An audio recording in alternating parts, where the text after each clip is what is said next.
life is good for William Nylander right now. Back at home in Sweden, set to play in front of his grandmother for the very first time. The only player in the league with at least a point in every single game so far. And oh, by the way, he's a pending UFA up for an enormous raise. Frankie, what numbers are going to take to get Nylander's name on a contract?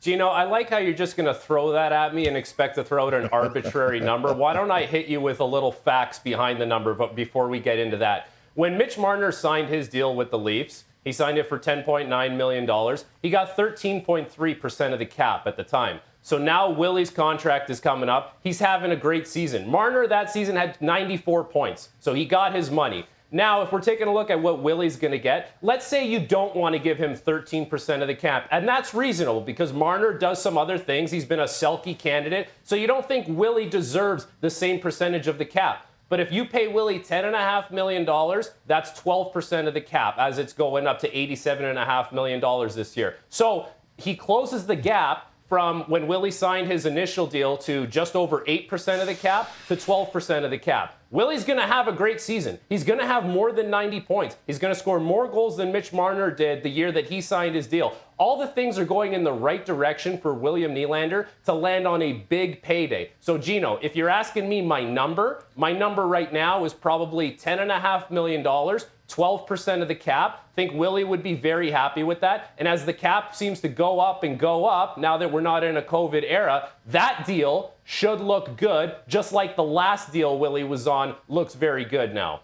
Yeah, and you're not mentioning that there's a new GM here that could be operating a little bit differently in Toronto. And I think this is where it's going to be intriguing to move forward. That said, Marner, Nylander in the past, they were restricted free agents. Willie's a UFA here. He will have the power to leave if he wants to.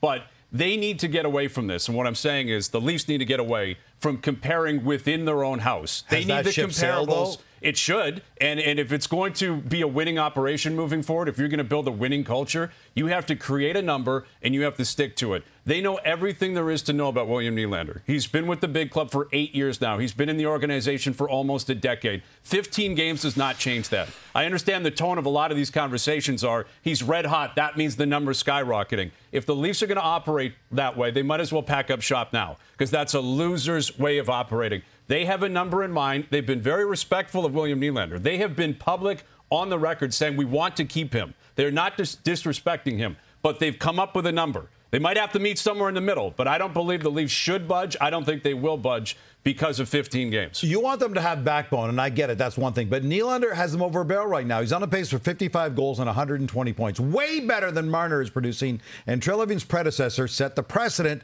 by giving Marner nearly $11 million. Can you really ask Nylander to take a discount at Well, this I point? think, again, if you're comparing the players, one, Marner was Which you younger. do. That's how you decide Of course, on but dollars. Marner's a better player. Marner's a better player. He kills penalties, which William Nylander does. Because that's when it really That's matters. not saying much. Let's not pretend like William Nylander's, Bob Gainey here or something like that. They haven't won cups in Toronto. There hasn't been a ton of data that would suggest Willie's that much further ahead of Mitch Marner. I will say he has been a better performer. I will agree with that. But Mitch has a more rounded game. Forward. He plays more minutes. He's the guy the big boys want to play with in terms of the middle of the ice. He kills penalties. And again, Marner was younger at that point, and it was a previous administration. Yes, Shanahan's still here, but that was Dubas. It is imperative Brad Treliving sets a new tone here. And there is something the Leafs can offer William Nylander that the 31 other teams cannot, playing in Toronto. Right, we always talk about leverage, and that is the big part of the narrative here. So you want him to take a haircut, Frankie? No, he wants him to take a haircut. That's not what I'm saying, Gino. What I'm saying is, if he really wants to play here, that can only be in Toronto. So if he wants to leave, he will get a big dollar amount somewhere else. I don't think someone's waiting to give him 11.5 or 12 million. I think it'll be in the same ballpark as the Maple Leafs, but it takes two to tango here. If you want to be a Leaf, the Leafs hold that leverage. The other 31 teams cannot compete with that. Frankie? Now, Hayes is smart enough to know that they're not going to try and give William Nylander a haircut. He's going to get a hefty payday here, Gino. But I will say this, like if you're taking a hard line in the sand, that's fine. There's a lot of teams that do that, and a new GM comes in, wants to establish a certain cap culture, if you will.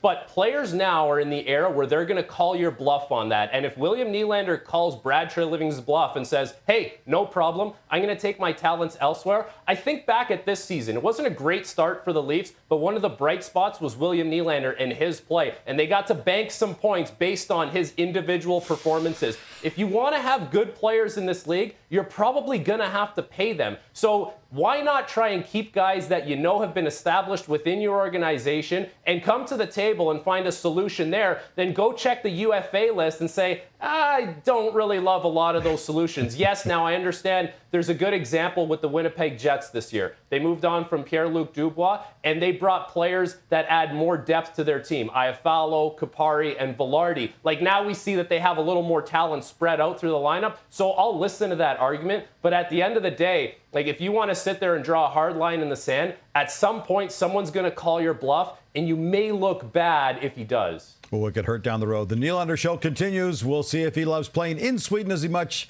as he likes playing for Sweden. His last 2 appearances with the national team, he won the MVP once, and the other tournament he had 18 points in 8 games.